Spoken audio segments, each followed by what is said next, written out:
Hello, bienvenue pour cette nouvelle vidéo. Aujourd'hui, on se retrouve pour un update lecture.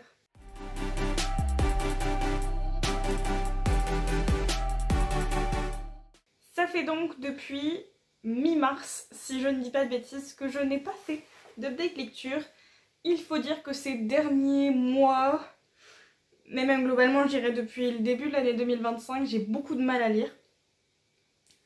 J'ai du mal à rentrer dans les livres, j'ai du mal à adhérer aux histoires, aux romances, etc. Donc c'est un peu compliqué. Donc ceci explique cela. Vous allez voir, le bilan va être très rapide. Donc là on fait mi-mars, avril, mai. Et c'est pour vous dire, il va pas y avoir grand chose. En lecture terminée, on a Magie et Sentiments de Ariel Holz, que j'ai lu du coup en audiobook. Et je mets 2-3 étoiles grand maximum. J'ai pas adhéré à l'histoire, j'ai eu du mal à rentrer dedans, j'ai eu du mal à adhérer à la romance. Clairement je n'ai pas vu s'installer la romance, alors est-ce que c'est moi qui juste ai eu beaucoup de mal à rentrer dans l'histoire et donc du coup j'ai vraiment zappé des trucs. Vraiment j'ai eu un peu de mal, j'ai même pas spécialement adhéré au personnage ou quoi que ce soit. L'univers avait l'air sympa pour le coup, mais vraiment globalement j'ai pas réussi à adhérer. Et comme en plus c'était en audio, je me suis encore plus déconcentrée facilement. Et donc ça a fait que techniquement là je ne saurais pas forcément dire ce qui a fait que je n'ai pas adhéré. Mais voilà. Ensuite, la deuxième lecture terminée, c'était Divine Rivals, donc Divine Rivalité en français, de Rebecca Ross. Et j'en ai entendu beaucoup bien et évidemment j'ai beaucoup aimé cette lecture. Mais là où je m'attendais à un potentiel coup de cœur, vu comment il est apprécié, ça n'en a pas été un.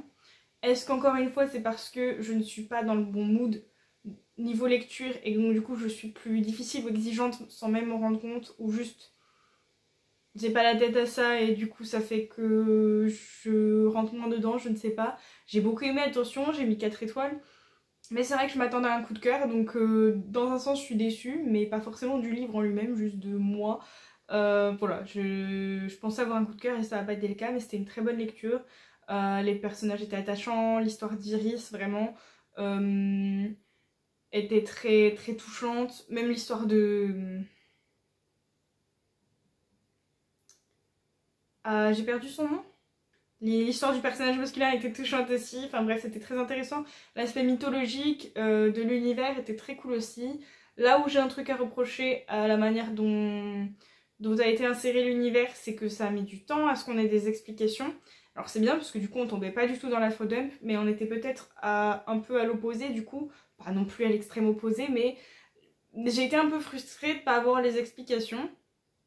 Mais après on a continué à prendre au fur et à mesure des choses de l'univers et là c'était très cool, c'était petit à petit, c'était très bien quand même. J'ai eu moins de frustration là-dessus, c'est plus vraiment le début, quand le moment où les révélations ont commencé à venir. Je trouvais que ça a mis du temps entre le début et ce moment-là. Pareil pour la question des machines à écrire, j'étais un petit peu frustrée. Alors peut-être que c'est moi qui suis trop impatiente, hein, mais voilà, pour moi ça a mis un peu de temps à venir et donc du coup ça fait qu'au début j'ai eu du mal à adhérer parce que j'attendais ces révélations-là pour vraiment être un peu waouh. Donc j'ai été un peu waouh par ces révélations, mais je les attendais tellement que j'étais en mode ah bah enfin. Donc voilà, donc du coup forcément ça met plus de temps pour rentrer dans le roman. La romance entre les deux personnages est mignonne, mais j'ai pas non plus adhéré à 100%. J'y ai quand même adhéré, mais pas à 100%, et c'est ce qui a fait que je pense que c'est pas un coup de cœur. Parce que j'ai pas été à fond dans la romance. Et bon point pour l'autrice, c'est cette fin, cet épilogue. Franchement, il a été très bien joué et ça donne très envie de lire le tome 2, donc je pense que je continuerai la saga. Et donc ça c'était pour les livres finis. Donc pour vous dire, en 2 mois et demi, j'ai pas lu des masses. J'en ai quand même qui sont en cours, donc au niveau fiction toujours, j'ai Un été pour te retrouver, donc le tome 4 de la saison de la saga Seasons de Morgane Moncomble. Pour l'instant, je suis pas hyper fan. J'ai bien aimé les 3 premiers tomes, mais là je sens que je vais pas adhérer à l'histoire. J'aime pas la dynamique entre les deux personnages, je suis pas fan. Je pense pas le DNF, je pense que je vais le continuer jusqu'au bout.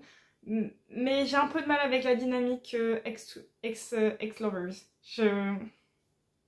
J'ai beaucoup de mal. Et j'ai toujours 2 livres un peu de didactique, si on peut dire, d'écriture en cours. Celui-là, ça fait un petit moment que je l'ai et que je l'ai commencé. Là, je suis à 131 pages sur 300 et quelques. C'est le genre de livre que j'ai beaucoup de mal à me poser pour lire. C'est hyper intéressant, hein, mais je lis déjà pas beaucoup de fiction, alors que c'est un plaisir. Alors lire ça, vous vous doutez bien que c'est encore plus compliqué. Et le deuxième, du coup, c'est Les 5 secrets de la structure du récit de K.M. Wayland. Là, il est plus petit, donc il va se lire quand même plus rapidement. J'avais lu uniquement le premier chapitre. Donc je suis à la page 15 sur 60 et quelques. Mais ça va se lire bien quand même. Celui-là, pour le coup, comme il est tout petit et que les chapitres sont pas longs, ça va aller. Et celui-là, il faut juste que je m'y mette vraiment, parce qu'en plus j'en ai un deuxième du même auteur sur une autre thématique. Il faut vraiment que je m'y mette, mais j'ai pas le temps. Donc voilà pour cette update lecture, il aura été très court. Franchement, je ne sais pas si c'est une sorte de panne de lecture que je nous fais, ou si c'est juste, je sais pas, je suis pas dans l'ambiance lecture, je n'en ai aucune idée. Ou si c'est les lectures sur lesquelles je tombe qui sont pas les meilleures pour moi. Je ne sais pas si c'est... Je ne sais pas. Mais vraiment, c'est un peu frustrant dans un sens parce que j'aimerais un peu plus lire, j'aimerais avoir cette petite étincelle et ça fait... J'ai l'impression que ça fait un petit moment maintenant que j'ai pas eu de cette étincelle en lecture et j'avoue que c'est hyper frustrant. Est-ce que c'est parce que aussi à côté j'ai mes alpha lectures qui font que du coup je sais pas, je suis plus dans l'analyse, moins dans le plaisir lecture, je ne sais pas. Je sais vraiment pas d'où ça vient et c'est ça que je pense qui est le plus frustrant, c'est de pas savoir pourquoi je suis comme ça, pourquoi voilà. Après même globalement, même mentalement, dans ma vie, voilà, à côté de la lecture, je pense pas être à 100% mentalement genre bien. Donc est-ce que ça joue aussi? Est-ce que juste c'est un mood bizarre ce début d'année 2025, enfin on est déjà à la moitié, qui fait que du coup j'arrive pas à prendre plaisir ou à prendre le temps de prendre plaisir à lire. Je ne sais pas, c'est un peu frustrant. Mais écoutez, ça sert à rien de forcer quoi que ce soit. Quand je retomberai sur une bonne lecture, enfin pour moi en tout cas, sur une lecture qui me refait prendre plaisir, ou quand juste ça reviendra, et bien écoutez, ça reviendra quand ça reviendra. Et c'est tout, c'est juste un peu frustrant, voilà. N'hésitez pas à me dire quelles sont les dernières lectures que vous avez lues et comment ça se passe vous de votre côté niveau lecture. Et sur ce, je vous dis à très bientôt pour une prochaine vidéo et je vous souhaite de bonnes lectures. Ciao!